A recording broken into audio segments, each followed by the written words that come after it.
미국 의회가 116대 정기회기를 마치고 한 해 활동을 마무리하고 있습니다. 이번 회기에 상정됐던 한반도 관련 법안과 결의안 20건은 연내 처리되지 못한 채 결국 자동 폐기 수순을 밟게 됐습니다. 이조은 기자가 취재했습니다. 미국 상원과 하원에 발의된 미국 이산가족 상봉 법안과 하원의 한국전쟁 종전촉구 결의안 등 20건의 한반도 관련 법안과 결의안이 정기회기 중 처리되지 못한 채 자동 폐기 수순을 밟고 있습니다. 지난 18일 정기회기를 종료한 상원과 하원은 임시회기를 통해 합의한 신종 코로나 바이러스 감염증 대응을 위한 추가 경기 부양책과 예산안을 끝으로 116대 회기를 공식 마무리하고 있기 때문입니다. We'll be moving forward with historic pandemic relief and full-year funding legislation for the federal government as well, and I hope we can do this as promptly as possible. 연내 처리 가능성이 높았지만 미 정치권의 관심이 대선과 코로나 사태에 쏠리면서 결국 폐기 상황에 놓인 한반도 관련 안건 중 하나는 미국 이산가족 상봉 촉구 관련 법안입니다.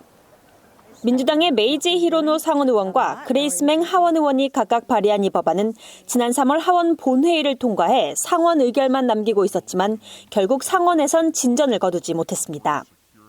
민주당의 로칸나 하원 의원이 지난해 초 발의한 한국전쟁 종전촉구 결의안도 총 52명의 의원들이 지지에 서명했지만 민주당 내 진보 세력을 넘어선 공감대를 끌어내지 못해 소관 상임위 심의조차 거치지 못한 채 폐기될 예정입니다. 칸나 의원은 VOA에 내년 초 시작되는 다음 회기에 이 결의안을 다시 상정할 방침이라고 밝힌 바 있습니다.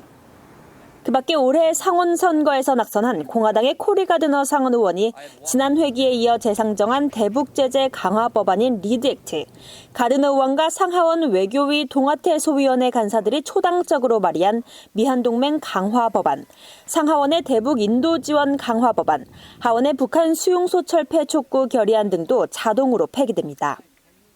지난 2년간의 116대 회기 중 상원과 하원에 발의된 한반도 관련 법안과 결의안은 총 31건으로 이 중 의결된 안건은 전체의 35%인 11건입니다. 특히 지난해 의회는 대북 거래를 돕는 해외 금융기관의 세컨더리 보이콧, 즉 3자 제재 적용을 의무화하는 이른바 원비어법을 제정했습니다. 북한에 억류됐다 혼수 상태로 풀려난 뒤 숨진 미국인 대학생 오투 원비어의 사망 3주기를 추모하는 상원 결의가 올해 중순 코로나 사태 속 채택됐고 하원은 정기회기 종료를 한 달 앞둔 지난달 중순 두 건의 미한동맹 강화 결의안을 의결했습니다. 내년 1월 21일 조 바이든 행정부가 들어서는 가운데 미 의회에서 자동 폐기된 한반도 관련 안건들이 다음 회기 다시 상정돼 처리될 수 있을지 주목됩니다. VA 뉴스 이조은입니다.